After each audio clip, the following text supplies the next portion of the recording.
I need to take a little louder. Good afternoon, everyone. Stay back a little bit here. But my name is and I am the managing partner at Education for DC. I want to thank you all for joining us today. And really just want to give thanks to Marcellus and Jordan for the conversation that we just had today. Reflecting on some of their responses to the questions, one thing is very clear, and many of you already know this, that the past 2 years have presented students and families with an unprecedented amount of disruption.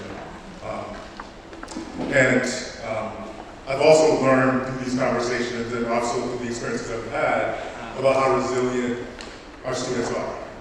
They've had to adapt to an ever-changing set of circumstances in their learning environment and have shown a tremendous amount of great perseverance through this process. That being said, these conversations have also revealed to me that the impact of the pandemic is continuing to be felt, which we all also know.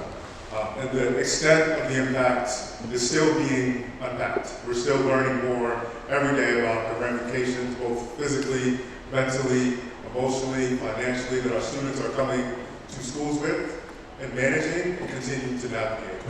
Which is why these conversations are so critical, because through these conversations and through our dialogue, we realize that there's a tremendous opportunity for us to reemerge from this pandemic with a reimagined experience that truly addresses the holistic needs of our students.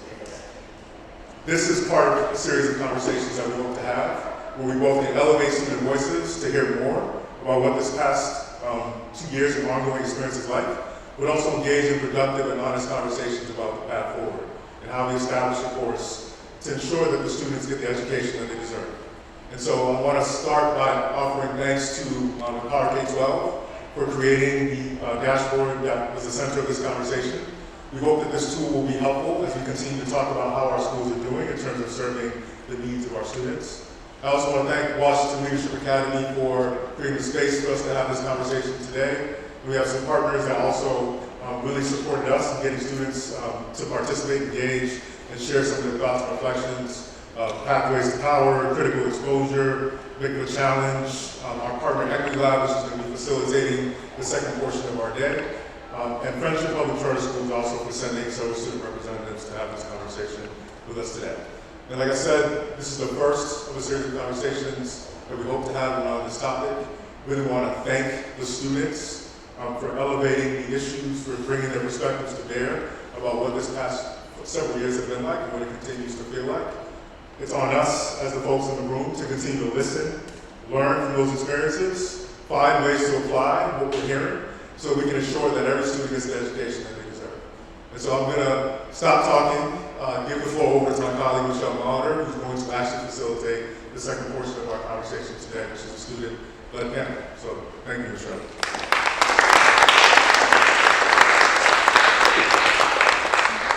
Thank you.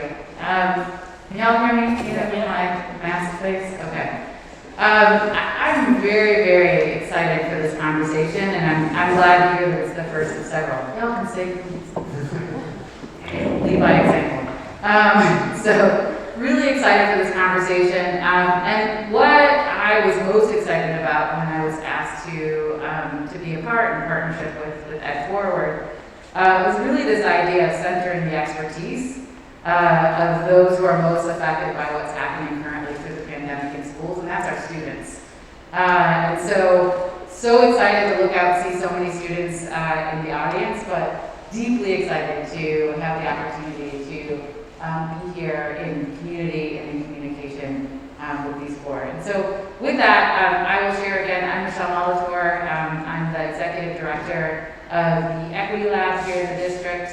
And I'm going to give a moment for each of these young folks to introduce themselves and where they have attended school in the past. So we'll start with you, Mike.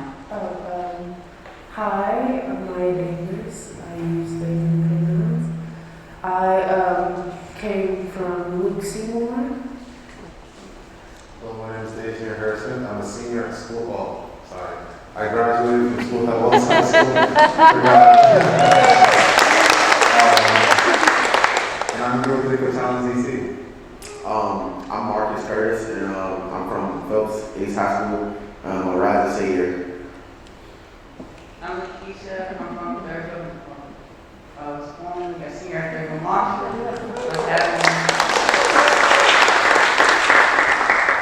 I'm here for seating direction and pathways to power. Wonderful. Thank you for introducing yourselves. And again, another congrats. And y'all welcome to speak down one chair. And this is Erica, right? Erica, can you share with us where you're coming from? My name is Erica James. I come from Thurgood Marshall Academy, and my program is let's run upstairs. All right. So also congratulations again. There are a lot of either rising or graduating seniors. So round of applause for everybody for that. So I'm going to start off by stepping away from the speaker. And I'm going to start off with a question that I'm deeply curious about. As you all were asked to be a part of this panel, and you were reflecting on your experiences during the pandemic, trying to keep up your academics, trying to be a part of, being social and connected to your friends, and trying to get toward a path toward graduation. What came up for you as you were asked to be a part of this? And anybody can start.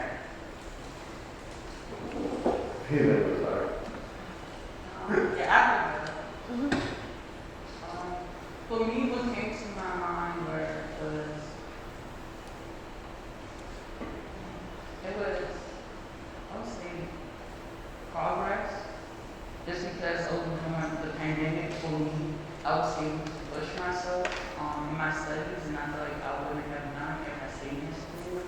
I was able to be independent, but take responsibilities for my return assignments. Taking the needed materials that I need to understand the assignments, even if my teacher can explain it even more, I had the responsibility to go and look it up and see what I didn't understand. Thank you. So it sounds like you took a lot of personal responsibilities. In some senses, created space for you to do what you needed to do. I also want to invite you all, if you want to pull down your mask at any point, if you're like, I can't speak through this thing well, feel free. Who would like to go next? I mean, even though I would start in ninth grade, I would say what you said is progress, and also special things opportunity, because for me, if I was in school, I wouldn't really reach 100 community service hours in school, because it was I'm not there, I don't want to do nothing. But since virtual open, I could just sit in a meeting and just get 2 hours, 3 hours, and just I'm doing it. It made me drive to do more, I felt. To echo that, initiative was a big part of the whole COVID process. Initiative and drive to actually push it, like they were saying. But another thing that came to mind with the whole COVID is the whole shift and a lack of information that was there during COVID. I had COVID for my 11th grade year, and as many of you may have heard, people told you 11th grade is technically the most important year for your college process and just high school in general. And because we were virtual, a lot of information that we needed going into a senior year was not given to us, and we were, I'm not gonna lie, kind of unprepared for the college process and things like that. Got it. So yes, there was opportunities to take a lot of initiative, to push yourself, to volunteer, do other things, but also there were moments of misinformation or missing information that made things a little bit harder. Got it. And who would like to go next? I'll go. I'll definitely say it would be the transition of coming out of virtual learning and COVID and stuff into my 11th grade year. I had to readjust, being back in the school building, and it was also had in mind the challenges that I faced throughout the year of school, dealing with COVID and everything of that nature. Thank you, Marcus. Well, I could echo off of what Marky said. The transition for me was one of the hardest process. Coming from virtual learning, going back into school, because I can say for myself, when I was doing virtual learning, I was slacking off. I felt hey, I'm not in school. It's not that important. I can get back to it another day, because them, coming up here now, I feel I should have had that same self of pushing myself forward, because I realized I've had to make the transition harder on myself, because if I would have pushed forward and did what I had to do, like doing virtual, I wouldn't feel as backed up as I did transitioning and going back into schools. So if I had that own like self accountability, I felt like I could have got a little bit further. So one, thank you all for just kind of sharing what came to you immediately. I heard, for the most part, you all, even in your last statement, Maya, taking deep responsibility for your own learning or lack thereof. I'm curious, in your situations, were there things within the school that you feel like could have been done better to help you either re-engage or feel like you had greater autonomy to do what you needed to do?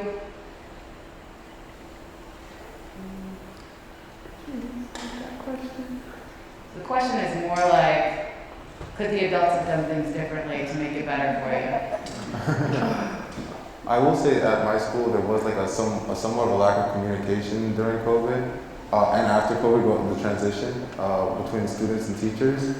But also, to be fair to the adults, they were also like kind of out of it as well. So I mean, it kind of could have done more, because there are some adults that like try to engage students and all that. But then I have to be fair and realize that this is also hard on the adults too. I definitely have to agree with Dejanir. I definitely have to agree with Dejanir, because like some adults, they try to make an effort to provide like the virtual assistance for people who was out of school and stuff due to COVID. They did try to provide them to be able to be caught up with their classes while being out of school. So I definitely like give some teachers their props, but it was also some that like didn't really care too much about it. For me, it was like what Dejanir said, but it's like kind of the opposite, because I mean, during COVID, it was like a lot of communication because it was like virtual, you can just send emails, like a week chat, whatever. But like after COVID, it was like kind of like a shift where like it was like kind of hard to reach your teacher, because you had to like run downstairs and they might be out, or they might be sick, or they might be family. It was kind of hard to get in touch with teachers, and like, sometimes with administration, when they got like boatload of people to deal with, so you don't want to get a problem, but you still like, I need my help. I would agree with you. Yeah. Like, I feel like it was a lack of communication on both parts. It goes hand in hand with both students and teacher, because both need to participate to make it work. And I can say as a student, like, you also have to put in that work if you want to pass, because you can't just fully like rely on your teacher. You have to also rely on yourself. But there were times where teachers weren't at all doing anything at all, like teaching their classes at all, or even sending in assignments. I feel like that's just a lack of communication on both parts. I also for my school, our transition, they started off with us having a week or a couple of days where we was like touring the school again. We was like just sitting there in our advisory, getting familiar with the new COVID protocols, and what the things that we probably have forgot, like how to walk in the hallways or something like that. Like it seems kiddie, but in my personal opinion, it was helpful for me just because I have been out of environment where I was used to that in and out routine of going to school throughout the day. Thank you all. I'm curious, Maya, you talked about there needing to be kind of cross communication and responsibility on both parts. Do you all have ideas on what that would look like for there to be better communication between adults and students within schools, even if you graduated, the folks that are coming after you? I feel like there should be assistance for teachers, because like teachers have so many students that they have to deal with. Like in my school, like teachers have about like 30 kids in each class that they have to deal with who might need help. Like they should have someone there to help assist them when it comes to like helping the students. It's like having someone there to help the teachers who might be overworked and overwhelmed with everything going on. Because again, like you said, teachers are also kind of out of the loop because, well, they also just have to move their entire like way of teaching and learning on a computer, what they probably aren't used to. I mean, I agree with her. Maya. Because like I'm a teacher assistant from my school for like summer between integrate the 8th grade and 9th and 10th.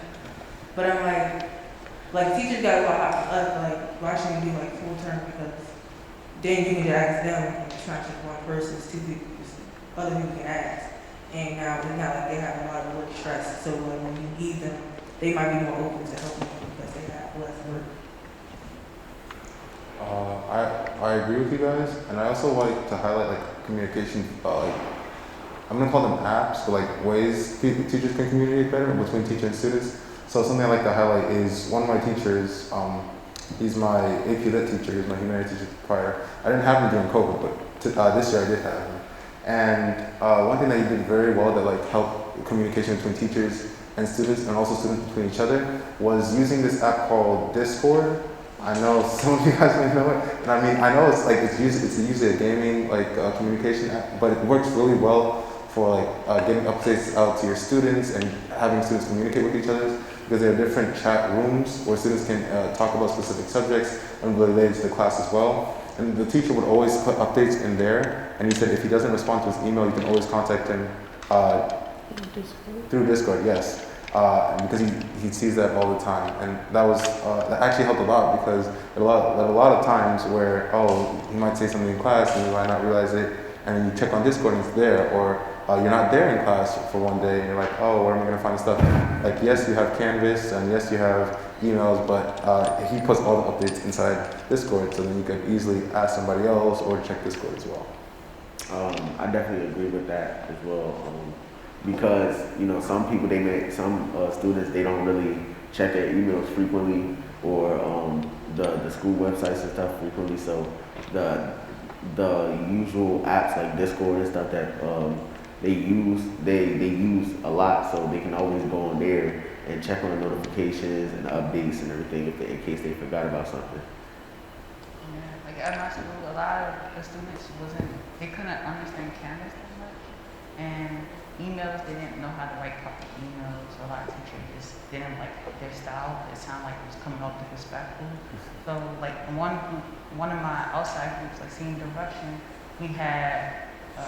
we use an app called Slack, where the like Lee and other like people in the group can go and like comment in the app, like with new events we gotta do, we gotta take trips, and keeping us updated on things to do, like sending us forms, telling us like y'all can check our email now to get new forms coming.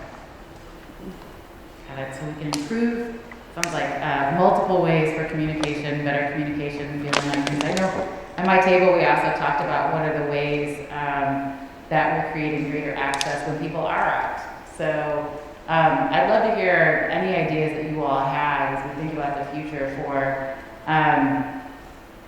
if we do have folks out, we have students out, we have adults out, what are the ways that we are able to keep moving forward?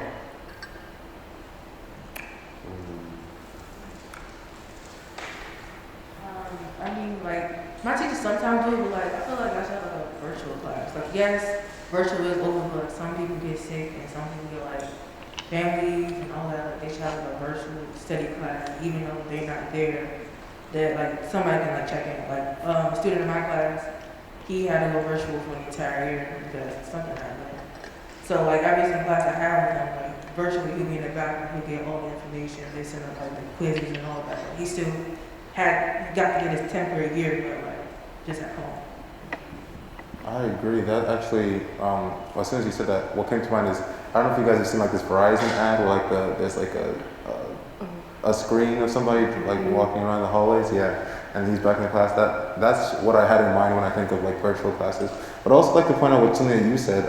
The teacher assistants would actually help a lot because, like you said, teachers have so many students and things like that. And teacher assistant would also know what's going on in class. And also, if the teacher's focusing on class, teacher assistant can keep up with the students outside, that are outside of class, or it can even teach the virtual class. I feel like that would be a big part that would help students and teachers stay engaged. During like after COVID and we started going back in school, some of my teachers did start like having virtual classes for the students who couldn't come in.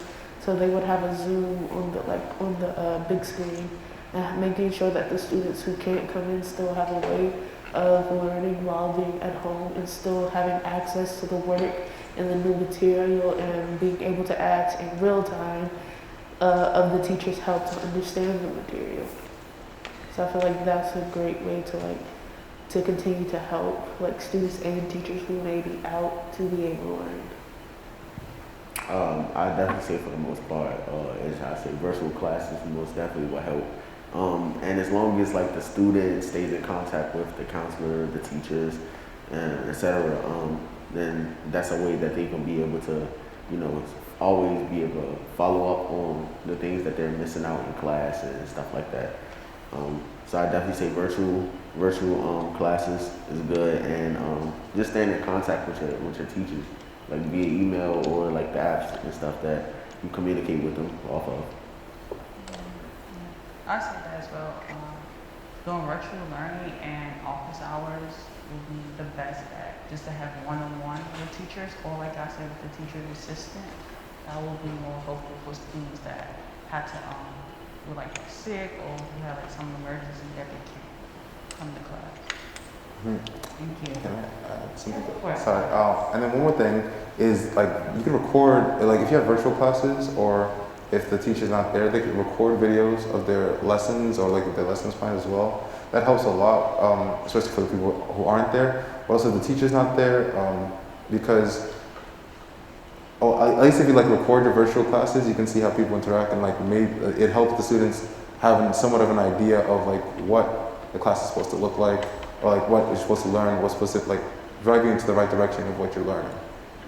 I mean, I agree with what you said about the core classes, but like I feel like for something like to help students like virtually or non-virtually, like when y'all record the classes, like put it on the like, website or something like that, because they can go back and like re-see what they learned, what they missed out on, and they help them homework. They have like an actual material to look back on because this is what you said, X, Y, and Z. Like they have the full thing. I also like to add, like I say, also you can always talk to a friend or somebody that's also taking the same classes as you. Like you may have classmates that you can talk to. They can always keep you updated on the assignments you missed or the assignments that's that's coming up. And I feel like that's another way you could be able to feel like if you're out of school, that you can be able to stay up to date on what you're missing and stuff. Yeah, like a lot of my classmates, like some of them be out for like sick days or having vacation. So their classes will go inside like, oh, such and such, miss X, Y, Z assignment, could you give it to me so I can give it to next week, something like that, so they can be up to date, even though they're not there. Thank you. So we talked a lot about what is happening inside of school for you. And I still think that you all are a panel of highly motivated students. And I'm curious,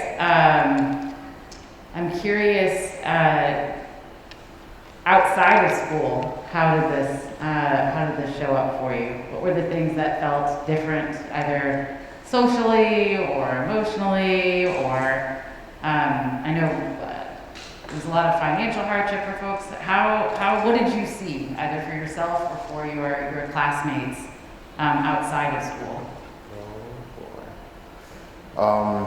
Going into junior year, which was last year, I had 13 community service hours. So community service hours was a big worry for a lot of people in our school because each year is supposed to only get 25. This is the 100-hour requirement. And now COVID happened. Oh, I have 13. How am I going to get 87 in 2 years? Well, technically 1 year because, so they did waive it. I did actually manage to get 150, but they did waive it. So, it didn't really matter. That was a big thing that worried us. But also, trying to stay engaged with your community on the news, personally for me, while I did want to, close up and not take initiative and not do a lot of things, I did decide I have to do something either socially or like, I mean, go outside when it's like walk in the park or something. I mean, that's not necessarily allowed. So instead, I decided to join like not virtual, yes, virtual, sorry. Join online, like, well, first make for Challenge CC online advocacy group, and then I also decided to take up another language, Japanese, to like keep myself engaged in learning languages and just learning in general. And that's how I met a lot of people that I know now, and found my love for advocacy.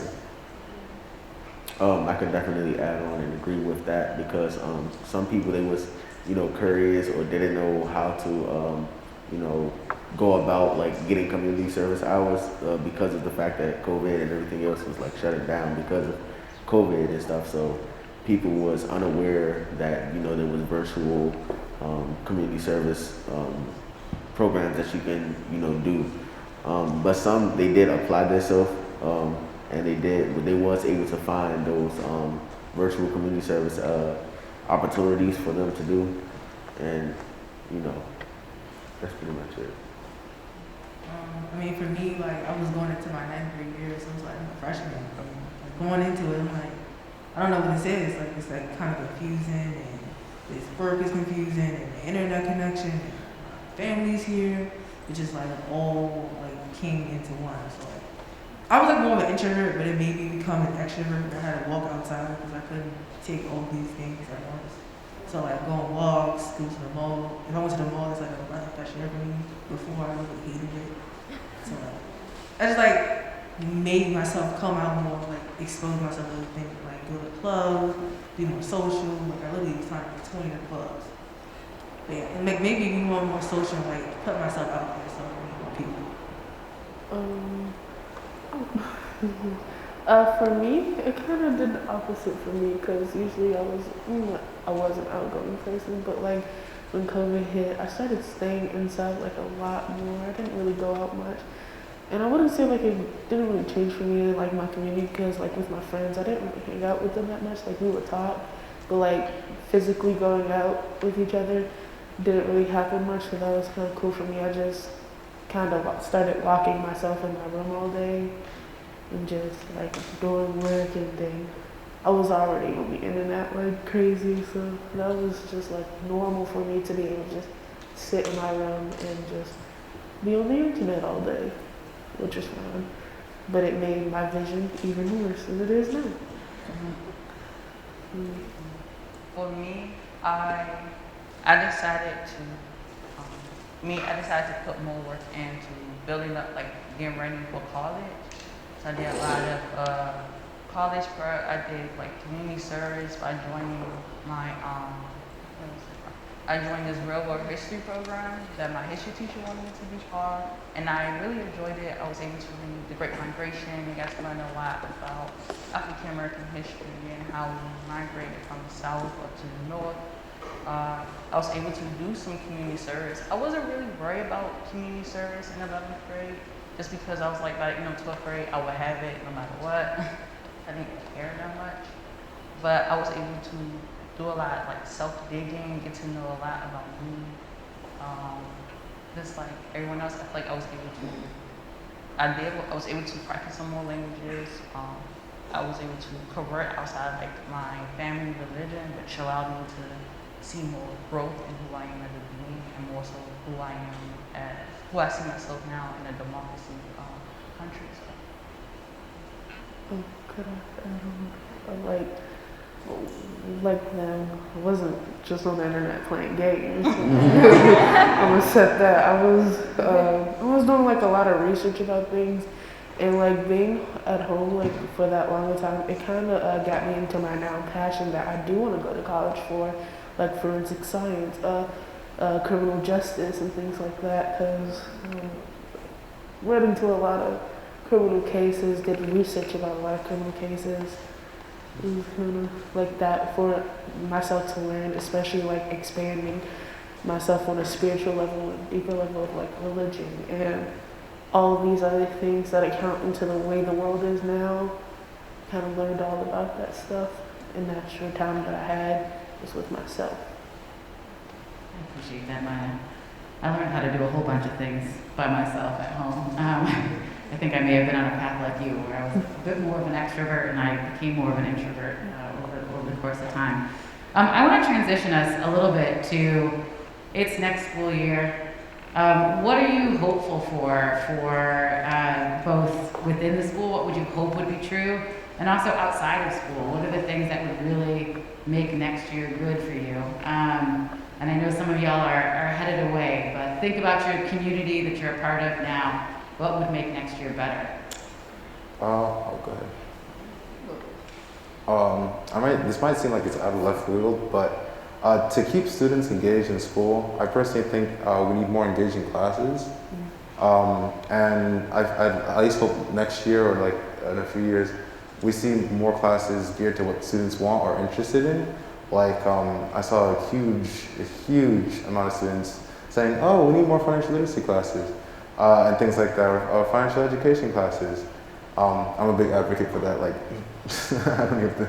Yeah, I won't get into that. But other classes such as, like you said, forensic science and things like that. Like, there's so many opportunities or like things that students can do to learn more than just the normal basic humanities or English or math. Or you can actually change the courses a little bit to more real-world activities and things like that. And to continue on that, sorry, I'm going to rant a little bit. More mentorship programs, like internship programs, where students can engage with the outside world as well. Maybe led by teachers, or like encourage students to explore a little bit more in their school environment or in schools. That's something big I'd like to see. And that's could work hand in hand with the community, especially because you might know this person that's interested in economics. Oh, and I know this person that does something in economics. Connect the two people and help them grow their interest. So yeah. I want to piggyback off that as well. I feel like adding more interesting programs that the students may be interested in, adding more opportunities and programs that they're interested in into the school board and the community as well, so that they can be able to participate in those things and make it more fun and stuff for them to do, and instead of going off what you think may interest them. Like I could say, provide like a survey or something, asking about what they're interested in, or what they like to do, on their spare time and stuff like that, or what they feel like may be interested in, like learning as well. And I feel like that would make things better for their upcoming years and stuff, for school and everything. What's your name?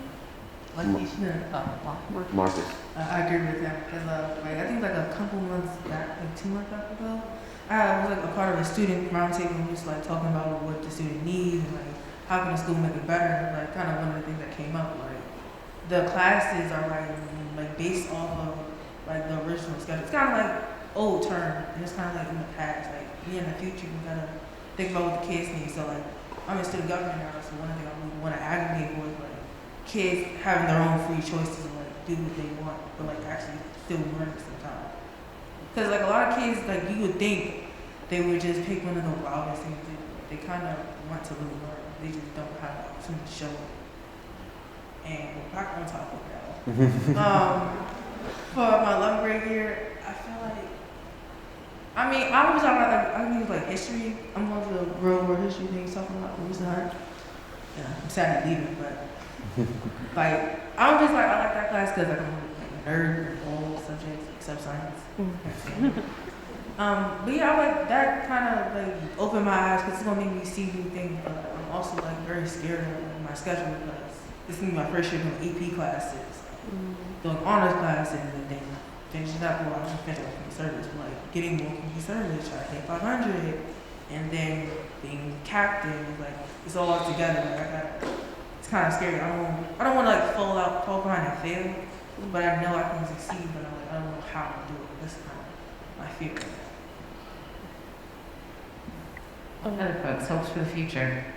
I agree with like everyone about like getting something for students that they're interested in actually, because I can say like math, I hate math with my entire heart. I hate it. It's so boring. I just Shout out to the math teachers in the room. I'm sorry. You're probably great at math. I just don't like math. But like, yeah, at my new school, they put me in finance, and like that's a fun math. I mean, not fun, but like that's fun. I feel like they should have more classes that are engaging and would actually like bring some type of joy to the students. Like, school is so miserable. I agree with everyone. I think we need more classes that's more engaging for students and really more about financial literacy.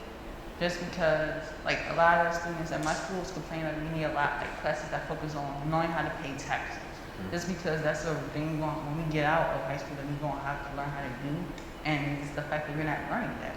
So learning a lot about financial literacy, but also being part of like the school decisions when it comes around the students. Basic protocols of how we going to go out with our day to day. That students are not really put into place to give out like opinions, and there's so not a mass amount of students are participating in it.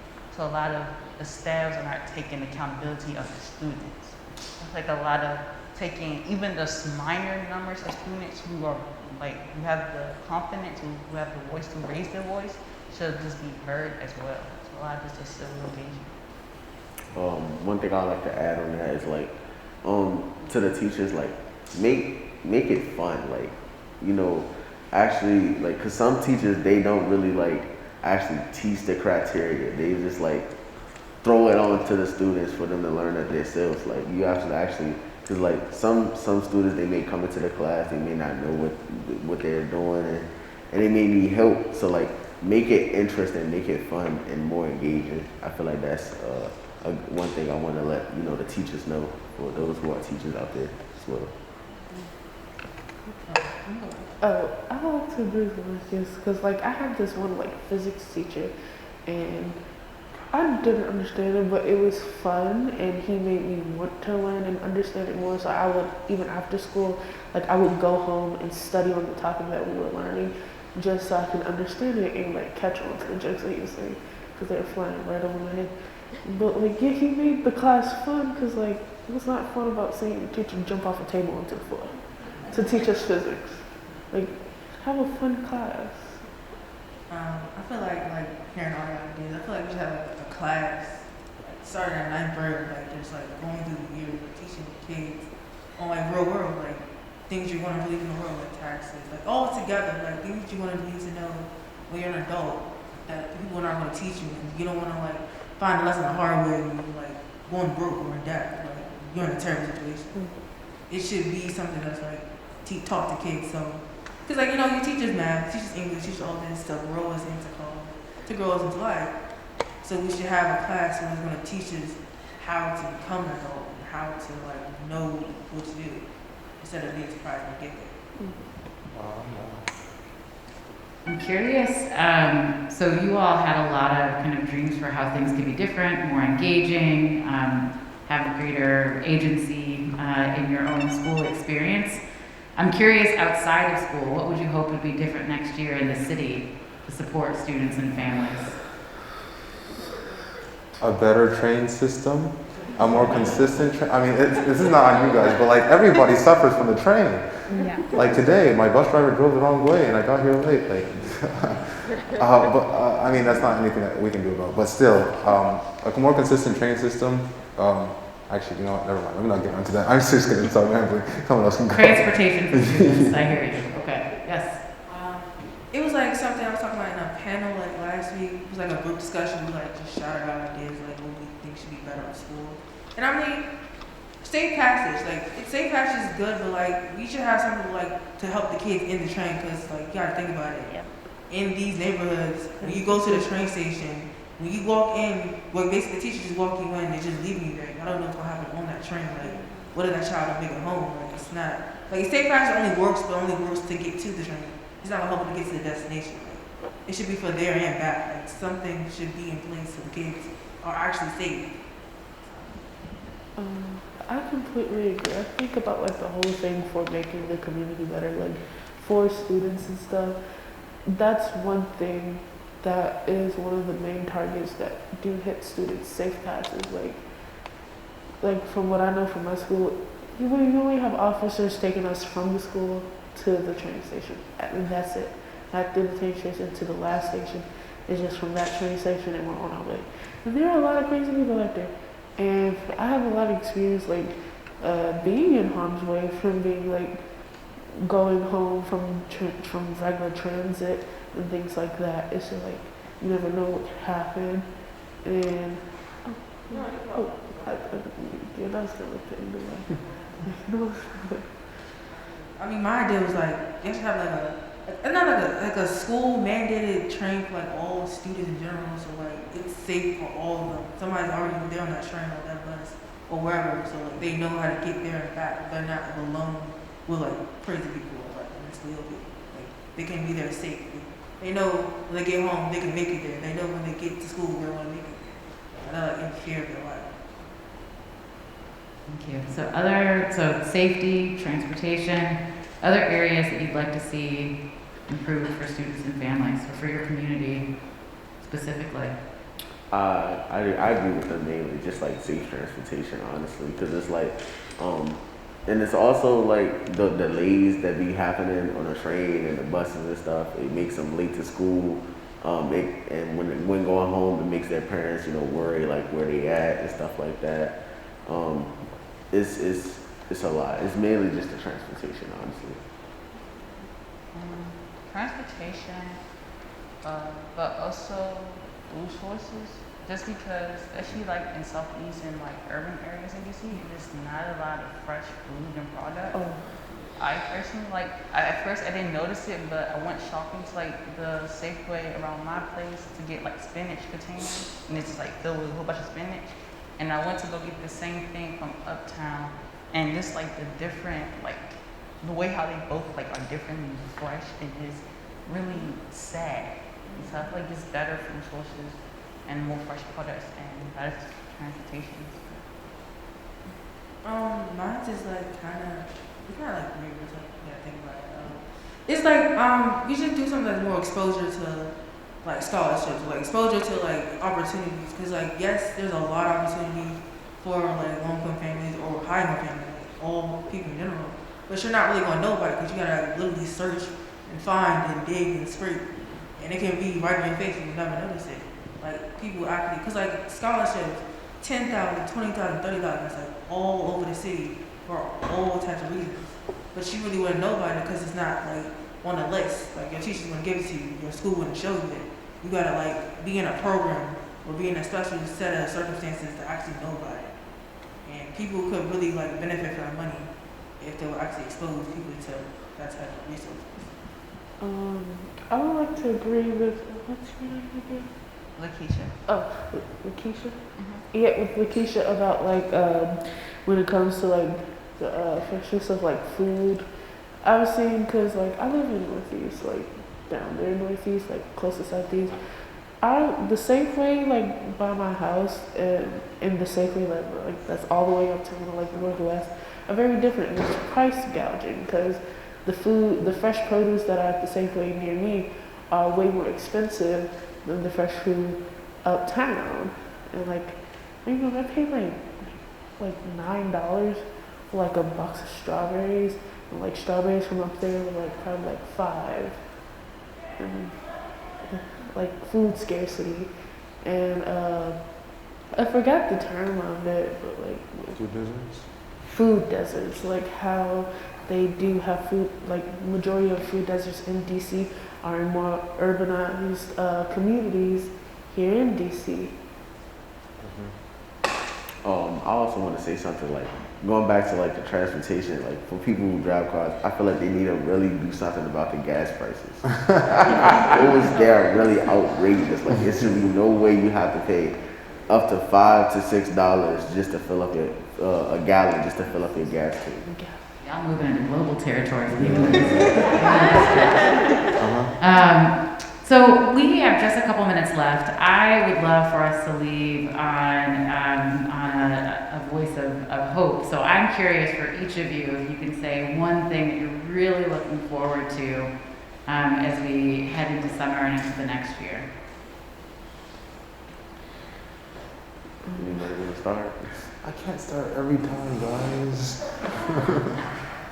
Wait, repeat the question one more time. What are you looking forward to in the next year? That's a good question. Give me a lot to think about.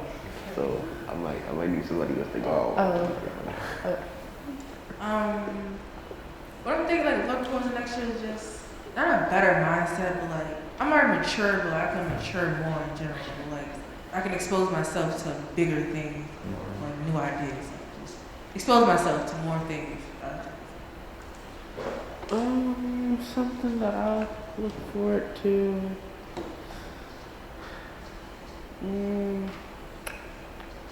Like you said, advancing and like bettering myself to become like the person that I know I can be with work and dedication. Okay, I think I have mine.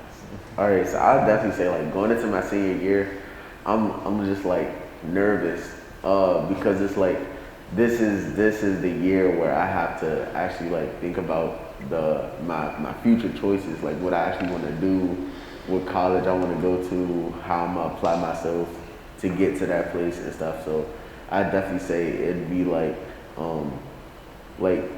just trying to apply myself to get to where I want to be at in life, and like graduating and stuff like that.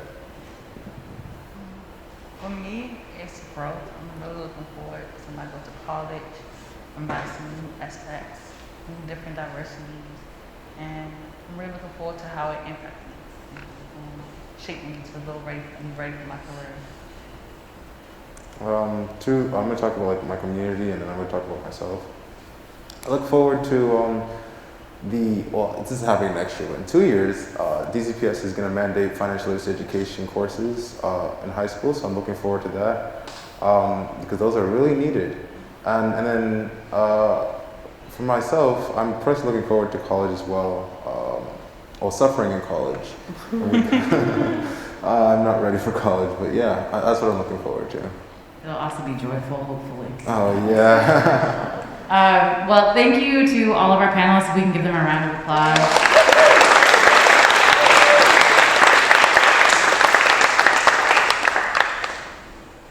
That was Any quick questions for the all right. We're right at time, so it sounds like this luncheon is over. So I will pass the mic. Thank you again to our panelists.